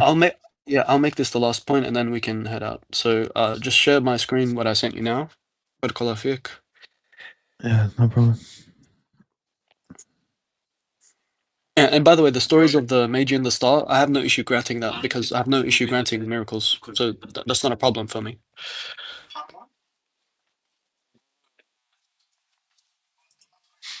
And if my thing cuts out at any moment, you're gonna have to forgive me. I'm having issues with the internet. Yeah, you're good, bro. So you want me to bring it up here, like this one? Yeah, the second one. Yeah, the second one. Yeah. So again, this is from the same book, just a little bit later on. Do you want to read the parts that are highlighted? Yeah. You want me? Yeah, you can read it critical. Yeah, you can read it critical. Go ahead. Most scholars today maintain that the gospel was written in Syria by an unknown Greek-speaking Jewish Christian living in the 80s in a mixed community with converts of both Jewish and Gentile descent. Yeah. Yeah. All right, and then to the next page as well, Brother Dean. There would be nearly unanimous agreement in scientific circles today that the evangelist is unknown, although we continue the custom of referring to him as Matthew, his dependence upon Mark, and upon Q, a body of Jesus' sayings in Greek, known also to Luke, indicates that he was not an eyewitness of the ministry of Jesus, presumably an eyewitness. With his own memories, would not draw so totally upon second-hand collections. The fact that he improves upon Mark and Greek, and that no major portion of his work shows signs of being a direct translation from Semitic suggests that we should think of the evangelist as a Greek-speaking Christian, yet at least in some of his formula citations of Scripture, the evangelist seems to have control of Hebrew, and so many scholars add the detail that he was a Greek-speaking Jewish Christian. His respect for the details of the law and for the authority of scribes and Pharisees, combined with the fierce hostility towards scribes and Pharisees who opposed Jesus, would be I can't read that word. Is it just for me, or if you could zoom in? Explicable. Okay. Yeah. Got it. Explicable. Yeah, and then also just Luke as well. Do you want me to show anything else? No, it was just these sections. That's pretty much it. Just the part on Luke as well, and that's it. Okay, just this one, yeah? Yeah, the part on Luke where he also says he's anonymous. So if you could read that as well, critical. Probably just the beginning paragraph is enough. Huh? I'll just read it quickly. Most scholars today would maintain that Luke's gospel was written in a church of the Gentile mission in the 70s or 80s. As with my general statements about Matthew's gospel, I recommend to the reader a standard, is that meant to say introduction? Introduction for detailed arguments, footnote 1, etc., and explain here only the elementary reasoning behind this position so that the reader may appreciate the Lucan community situation as it affects the infancy narrative. The Greek of Luke is the best of the four Gospels, and it is likely that Greek was the evangelist's native tongue. Indeed, he is so at home in it that he seems to be able to adapt his style to different circumstances and sources. The Gospel is noticeably lacking in Hebrew words, local Palestinian color, and direct Old Testament citations. In this, it is in marked contrast to Matthew, and so many scholars judge Luke's audience to be predominantly Gentile Christian, roughly contemporary with, but quite different in membership from Matthew's mixed community of Jewish and Gentile Christians.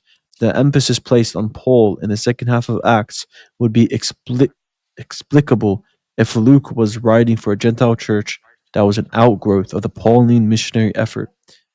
Is that it? Yeah, Yep. that's pretty much enough. So critical here. The same scholar, the same reference, just later down in the book, he says that the authors of Matthew and Luke are not eyewitnesses.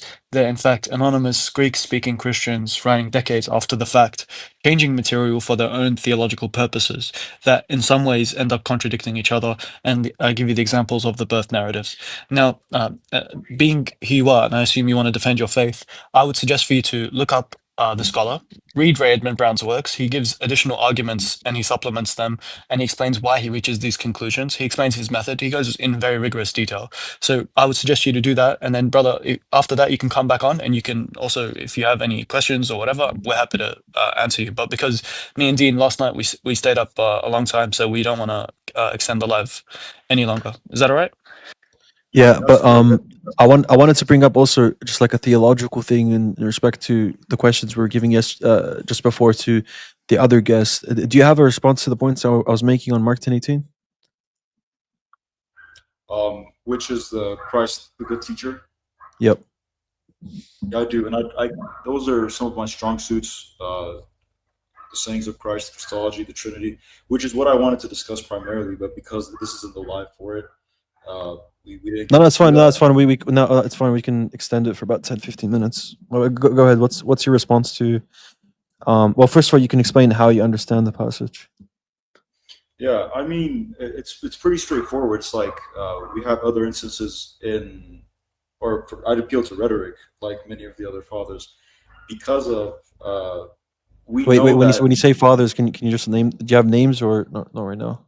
Yeah, we can get citations. I'm mainly concerned on whether they're post-Nicene. So Saint Athanasius, Augustine. Is that good? Yeah, they're all post-Nicene, bro. Okay, so Oh, you want do you have anyone pre-Nicene? I'd have to look for pre-Nicene fathers, but I got post-Nicene. Yeah, no problem, bro. So you get our point, which is there's a theological development. That's why later post-Nicene fathers are interpreting it as rhetoric. So they're reading their theology into the text rather than reading the text for what it says. So that's what we're going to say, right? So it would, if you could find someone that says it before, then you can come back on next time. That'll be good as well. We can digress a bit more on that as well. So when you say rhetoric, you understand what I was telling the guy before, how with using rhetoric, Jesus, when he says no one is good but God alone, God in that sentence, you're saying it's either the Son of God, Jesus, or the Trinity, right? Could refer simply just to the Father as well. But that's the issue, right? So how is it rhetoric if it's the Father? Because of the way that Christ is asking the guy itself, the rich man himself. Okay, can you explain to me what you mean by rhetoric? Did you repeat that? Your mic cut out. Can you explain to me what you mean by Jesus using rhetoric? Yeah, so even if we're looking at rabbinic teaching in that time, so he says, or Christ says, let me see the verse says, he says, I'm not good, nor, he doesn't say I'm not good, nor does he say that I'm not God, right? In that sentence, we can agree on that. Yeah, we agree on that. Right, so that, and then the question that he asks is, why do you call me good? So why do you call me good? No one is good except God alone. So he's pressing that, the rich man, he's telling him, do you understand what I'm saying? And if not, or if you call me good, are you prepared essentially to recognize that I'm God? And but that's the thing, bro. The whole point is he's trying to say, why do you call me good? As you said, he's trying to draw the implications that, do you understand here? If you're calling me good, you're calling me God. So you're saying, why do you call me good? If you're calling me good, you are calling me God. So, so are you saying that he's calling himself the Father? Do you understand why you can't say it's the Father? Yeah, no, he's in that sense, yeah. But even then, so also, if there's another thing we could agree on, is that wouldn't deny his goodness, correct? Is he denying his goodness there? If it's the Father here? Well, but before we get to, I don't mind addressing that point, but I first want you to understand the point that you're making. If he's getting him to think about him being God in the sentence, if God here is the Father, then he's trying to get him to think about how Jesus is the Father, which obviously isn't the case, right?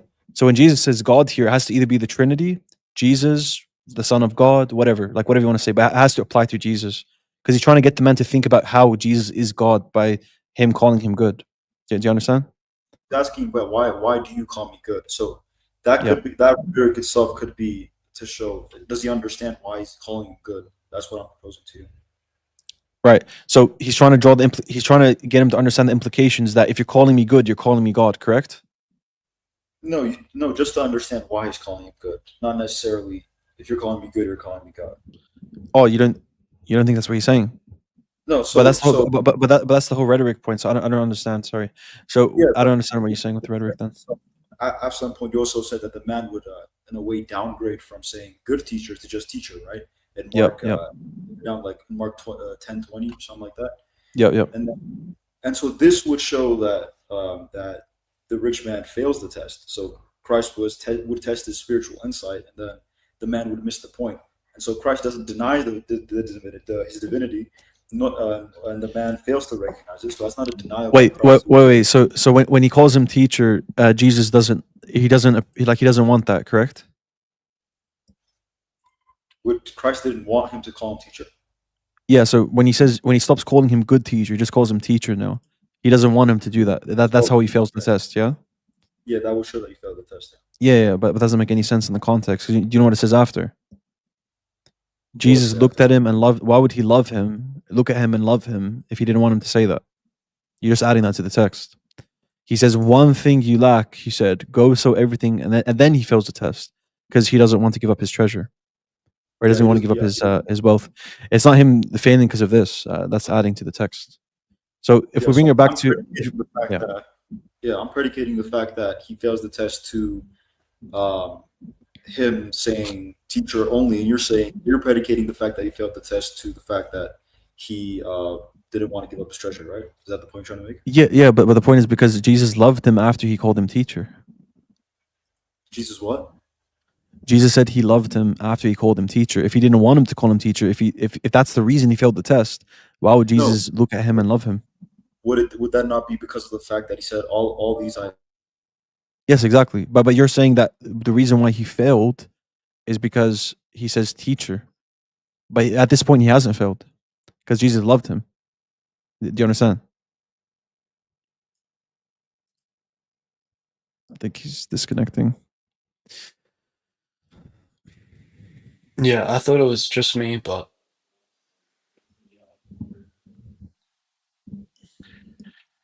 okay, let's try to get the other guests on quickly. If he doesn't come back, then we'll just end it here, inshallah. Okay, Abdullah, you can get on. You can turn off your camera if you like. Assalamu alaikum. Wa alaikum assalam wa rahmatullahi wa barakatuh. How you doing? Allahumma barak. Congratulations on absolutely destroying testifying, Chris. Barakallah feek. Wa barakallah feekum. So can I get an apology? Yeah, sure. I'll apologize to you on Discord. Sound good? Yeah, that sounds good. Okay. So also, I want you to say, hey, I love you for the sake of Allah subhanahu wa ta'ala, Habibi. I love you. Of course, I love you for the sake of Allah subhanahu wa ta'ala, Habibi. Assalamu alaikum, okay? Wa alaikum salam. May Allah reward you in this life and the hereafter. May Allah grant you and your family Jannat al-Firdaus. Ameen. Wa ayyak. Salam. Oh, sorry. Yeah, assalamu alaikum. Wa alaikum salam rahmatullahi wa barakatuh. And same for Leafy. May Allah bless you in this life and the hereafter. Yeah, barakallah feek, akhi. Wa barakallah feekum. Assalamu alaikum. Assalamu alaikum. Wa alaikum assalam wa rahmatullahi wa barakatuh. Can you hear me? Yep. Barakallah feek. Can you hear me? Ahadun ahad. Yeah, we can hear you. Yep. Assalamu alaikum. Okay. Wa alaikum assalam. So I have a question on Surah Al-Ankabut. The Yep. Wala tujadilu. So the ending part says wa ilahuna wa ilahukum wahid wa nahnu Yep. lahu muslimun. Can you explain that part? Because I've So heard the explanation on the وَقُلُّ آمَنَّا بِالَّذِي أُنزِلَ إِلَيْنَا. That is a general confirmation, but the ending it's a general confirmation. Yeah. وَنَحْنُ لَهُ مُسْلِمُونَ. Sorry, Akhi, it's not clear what you're saying. What's your question?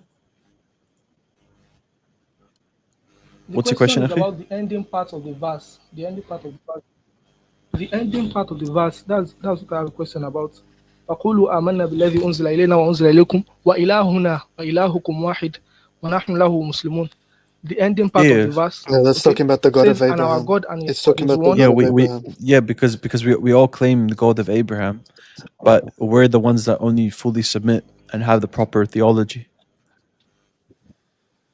Right? Okay, so the وَنَحْنُ لَهُ مُسْلِمُونَ is about the Muslims. Yeah, of course. And to him we fully submit. Because here it's the quotation. We believe, who's the we here? It's the Muslims. We believe in what has been revealed to us. Who's us? The Muslims, yeah? Akhi there? Yeah. So And our us God and and your we, God is one. yeah. I'm here, So I'm here. we, us is the Muslims. And then when it says you, it's the Christians and Jews. Our God, so that's the Muslims, our God and your God is only one. And to him, we fully submit. This is the Muslims. We, our, us, we. This is all the Muslims. Because when I have conversation with these people, I told them they are polytheists. According to Islam, they bring up this verse and Yeah, this isn't talking about the concept of God because later the Quran says لَقَدْ كَفَرُوا الَّذِينَ قَالُوا إِنَّ اللَّهَ هُوَ الْمَسِيحُ ابْنُ مَرْيَمَ, and it says وَلَا تَقُولُوا ثَلَاثَةً, don't say Trinity. So this clearly condemns the concept of God, but it affirms the revelation and the idea of the God of Abraham specifically. And the Catholics likewise say the same. They say we're incorrect in your concept of God because you don't believe in the Trinity, but we affirm that you believe in the God of Abraham in Vatican 2 or 3, I believe. So it's the same thing. There is no contradiction here. These people are just juhal, akhi. Yep. Okay. Now, I also have a. Are you going? Are you in a rush? Yeah, I wanted mean, to ask. I mean, you can ask another question if you like. Yeah. No, it's not. It's just like a point on what I can read about Abdullah bin Salam because you mention him quite often. So I'm Yeah. kind of interested in his maybe like sort of conversion story or something. Akhi, you can read about this. Akhi, you can read about this online because we are kind of in a rush. Yeah, inshallah. So there's a hadith that mentions how Abdullah bin Salam, may Allah be pleased with him, tested the Prophet with 3 questions, and after that he converted. Abdullah bin Salam was the chief rabbi in Medina before he converted. If you ask people about Abdullah bin Salam, they would say he's the best among us and he's the son of the best among us. After he converted, they said he's the worst among us and the son of the worst among us. Right. So this shows the hypocrisy of the Jews, but the main point is that Abdullah bin Salam tested the Prophet, saw that he was a true prophet based on the evidences, and he converted to Islam. I believe the Prophet ﷺ gave him his name Abdullah. He had some other name before, but yeah, like Levi said, and inshallah, akhi, you can look that in your own time. Maybe this is probably like a YouTube video that goes through it. Okay, assalamu alaikum. Walaikum assalam wa rahmatullah. Okay, Abdullah's still there. Okay, critical. We'll get you on tomorrow around the same time. Does that sound okay?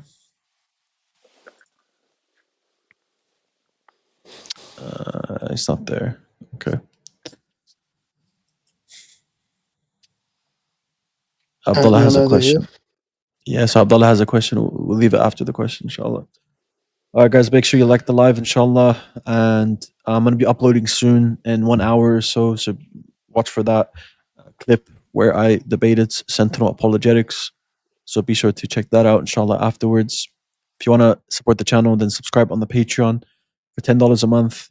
Inshallah, we're going to be running the Arabic lesson soon, next month.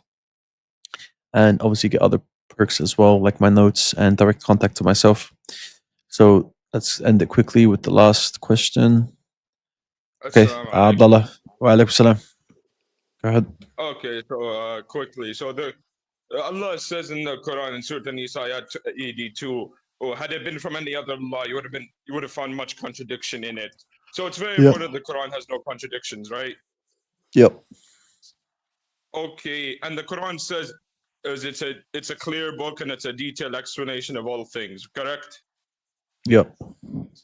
So then how do we reconcile the fact that Surah Al-Imran, verse 7. Ayat 7 says there's clear verses and unclear verses, and the Muqattiyah, the disconnected letters that are completely unclear in meaning. How do we reconcile this? Yeah, it's very easy, okay. So the ayat that's talking about tafsir kulla shay, the scholars say this is not without exclusion. This is not talking about everything, literally. It's not talking about chemistry, biology, physics. This is talking specifically about the things that have to do with your guidance. Things that have to do with your guidance that you need for your salvation, and the mu'amalat, and the akhlaq, the adab. This is what is mentioned as tafsir kulla shay. These things. That's not in contradiction at all with the other verse.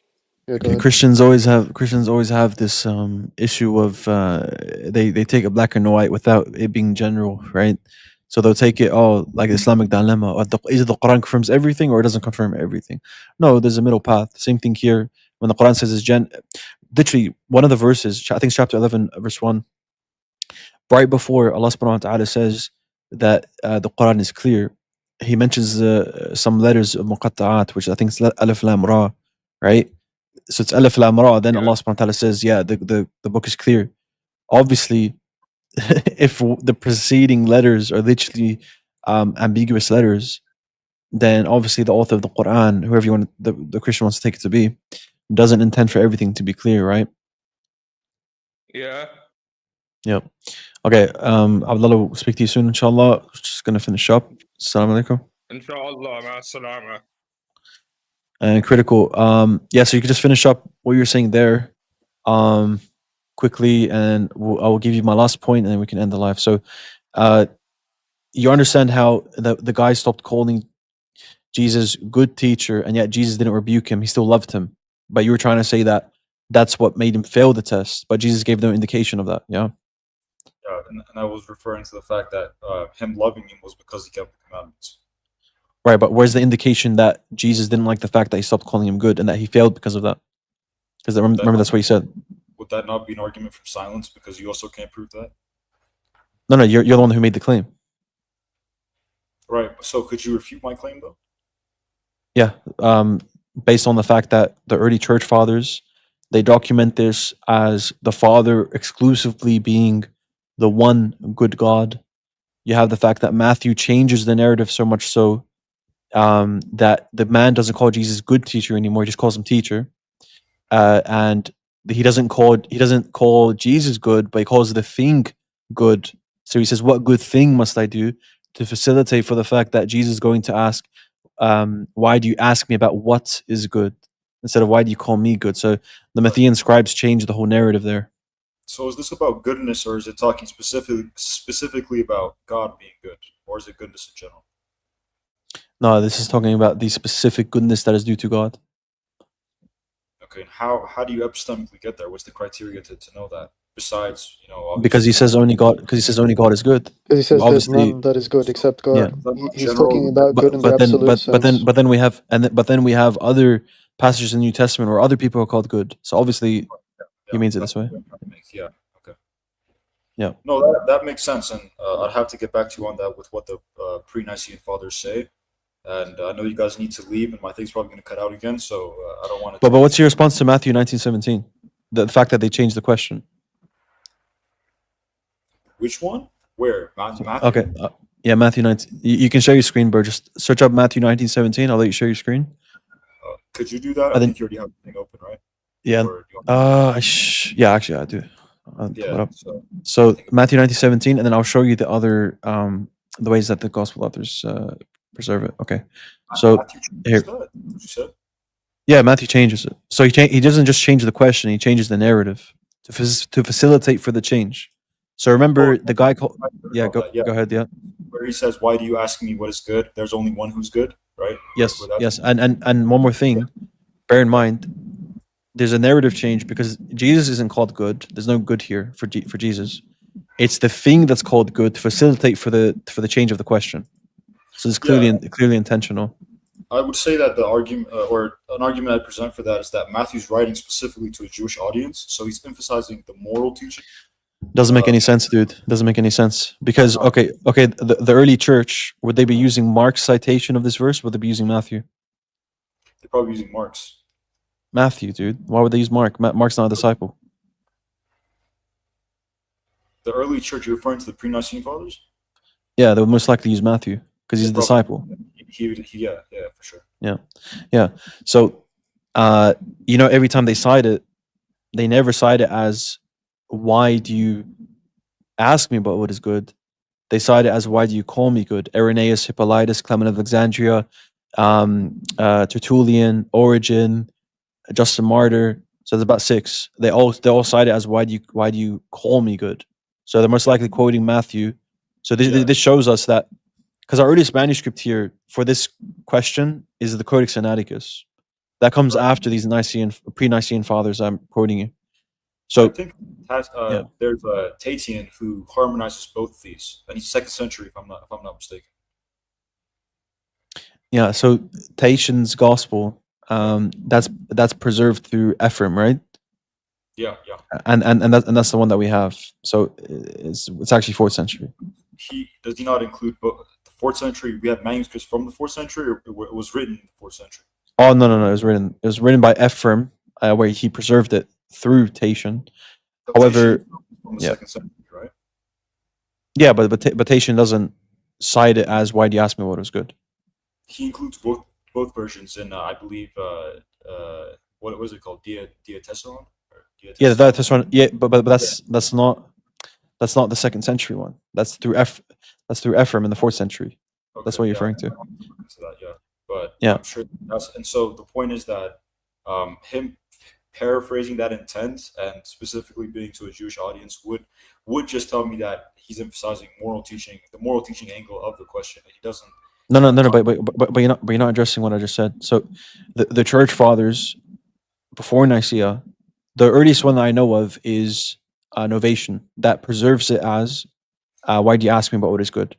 But we have ones before that, Hippolytus, Clement of Alexandria, Origen, Tertullian, Justin Martyr, Irenaeus. They're all quoting it as, why do you call me good?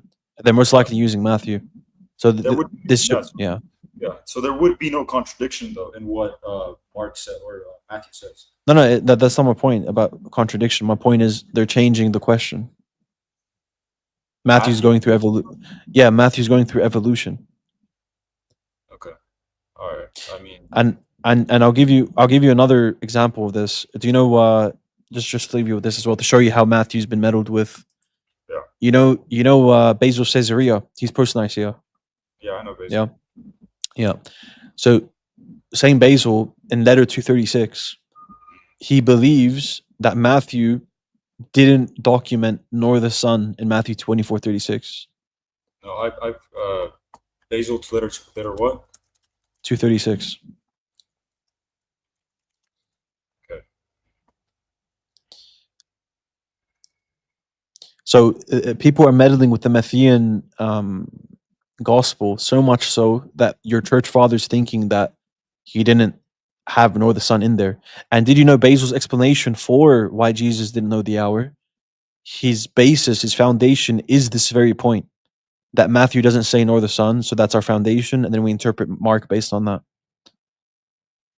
Yeah, the way the Cappadocian fathers and Basil and Gregory Nazianzus and the way that they incorporate theology with and Christology is they use Christology and incorporate theology to that, especially with what Christ says in Scripture. So we'd have to look in the context of that. But I've bookmarked letter 236. I'll have to get back to you on that as well. I haven't read 236. Yeah, no problem, Bert. Listen, I'll leave you with that just before I leave.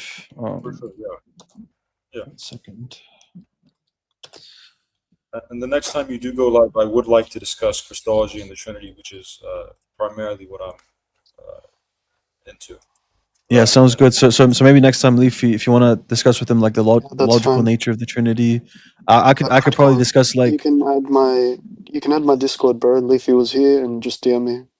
yeah. Sure, And next time we'll probably go over Mark 10:18 again, but then afterwards I'd want to discuss Jesus not knowing the hour. I think that's very problematic too. For sure. But obviously, but obviously, I'm not going to be doing the whole Jesus doesn't know and leave it at that. Obviously, right? So I'm going to give you church fathers. I'm going to be giving you how it's problematic to the manuscripts and the context, etc. So I like the way that you bring those up as well. I think you're very educated, and I look forward to having that discussion with you. No, I appreciate it. So we appreciate your respectfulness as well. So we could start from here. Now, no man seems to be a general expression. So this is after he cites he's discussing the whole no man knows the Son but the Father, etc., etc. Even here, there is no charge of ignorance against the Spirit, but only testimony that knowledge of his own nature belongs to the Father first. Thus, also, we understand no man knows to refer to the Father the first knowledge of things, both present and be, and generally to exhibit to men the first cause. Otherwise, how can this passage fall in line with the rest of the evidence of Scripture, or agree with the common notions of us who believe that the only begotten is the image of the invisible God, an image, something bodily figure, etc., etc. Yeah. Sorry, this is all irrelevant. This is the point. Up there he's trying to reconcile with like John and stuff, saying how he can't be ignorant of it. It would be worthy of your diligence to set the phrases of the gospel side by side and compare together those of Matthew and those of Mark, for these two alone are found in concurrence in this passage. The wording of Matthew is, of that day and hour knows no man. No, not the angels of heaven, but my Father only. Okay, is that how our Mark reads? Oh, sorry, not Mark, Matthew, sorry. Yeah, there's a difference. Matthew? Yeah, because our Matthew says, nor the Son in there, right? Nor the Son. Yeah. Correct, So, and then he says, that of Mark runs, but of that day and hour knows no man, no, not the angels in heaven, neither the Son. So Mark preserves that part, but the Father. What is noticeable in these passages is this, that Matthew says nothing about the ignorance of the Son. We do know he does. So these guys are meddling so much so with your scripture, dude, that your church fathers don't even know what Matthew wrote, and seems to agree with Mark as to sense in saying, but my Father only. Now understand the word only to have been used in contradistinction to the angels, but that the Son is not included with his own servants in ignorance. He could not say what is false, who said all things that the Father has are mine. But one of the things which the Father has is knowledge of that day and the hour. In the passage in Matthew, then, the Lord made no mention of his own person as matter beyond controversy, and said that the angels knew not, and his Father alone knew, tacitly asserting the knowledge of his Father to be his own knowledge too, because of what he had said elsewhere. So he's reconciling with John, but obviously we know John's not the same author as Matthew. And if the Father has complete knowledge of the Son, nothing excepted, so that he knows all knowledge to dwell in him, he will clearly be known as fully by the Son with all his inherent wisdom and all his knowledge of things to come. This modification, I think, may be given to the words of Matthew, but my Father only. Now, as to the words of Mark, who appears distinctly to exclude the Son from the knowledge, my opinion is this. So watch this, and this is one of the reasons why Islam is superior, in my opinion, to Christianity. He says, my opinion is this. Where's the isnad? Where's the chain going back to the apostles? Where's the chain going back to the early church? Why is he saying my opinion is this? Yeah. No, but so if you have something like an issue, or if something like a matter of difference of opinion, like for example, At-Tabari, right, who comes like 300 years after the Prophet, he'll say, okay, so this is how the scholars, they reconciled it, going back to the companions, second generation Muslims, this is how we reconciled it. But he's just saying my opinion here. Yeah. No man knows no man knows, neither the angels of God, nor yet the Son would have known, unless the Father had known. So,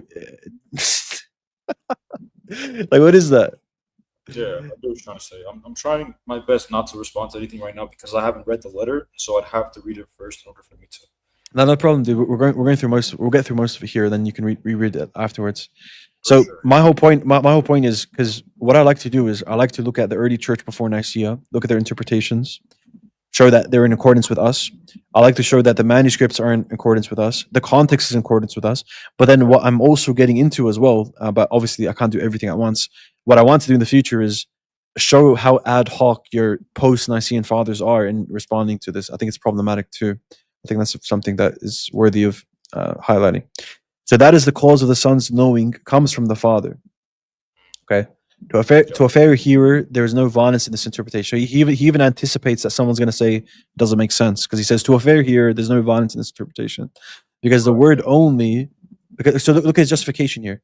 Because the word only is not added as it is in Matthew. Mark's sense then is as follows: of that day and of that hour knows no man nor the angels of God, but even the Son would not have known if the Father had not known. For the knowledge naturally he was given by the Father. Was given by the Father. This is very decorous and becoming the divine nature to say of the Son, because he has his knowledge and his being beheld in all wisdom and glory which become the Godhead, etc., etc. Okay, so that's pretty much all that's relevant. Nothing really after is relevant. So what I recommend you to do is read these three sections. This is all that's relevant, really, and get back to us. Are you familiar with Cyril's communication of properties? Saint Cyril? Yeah. And no. No? No. So what's the point? So what's the point of that? Yeah, so Cyril gives us communication of properties. He talks about how we can predicate things to the Son, and then, or when we say Son, we can refer to both the hypostatic union, or we can refer to simply his human nature, and how that. So, in context of Cyril's letter to where he's predicating these things, if you could read Cyril on communication of properties, and I'll read this, I'm sure we can have a really good conversation. Yeah, sounds good. But the thing is, bro, like what I want you to understand is Cyril's post Nicaea, correct? If I'm not mistaken. Yeah, Cyril is fourth century. Okay, that's the issue. So what we're gonna do next time is, bro, I can grant you your church fathers post Nicaea can give you possible explanations to reconcile it. Of course, they can give possible explanations. That sounds good. Yeah, those are excellent points, by the way. Those are great. I'll read up on that. Sounds good, bro. Sounds good. And maybe next time, if we could discuss more about your issues with Islam as well. Yeah, definitely. I have some for you. If we could talk about that, that'd be great. Yeah. Sounds good. All right, man. Take care. Sounds good, man. God bless both of you. All right. Take care, man. Yeah, man. That dude's probably the best guest we've had since we started this, bro. Yeah, like I told him, bro, I appreciate his respect and honesty and sincerity, and I understand where he's coming from, that he wants to defend his religion and reconcile things that are contradictory. Like, bro, I appreciate all that. Because if I was in his position, I'd be doing the same thing. No, I really appreciate the fact that he trashed on Testify. Yeah. No, okay. Yeah. Let's head to bed, bro. All right. Assalamu alaikum. Sounds good. All right. Assalamu alaikum, guys. Take care of yourselves.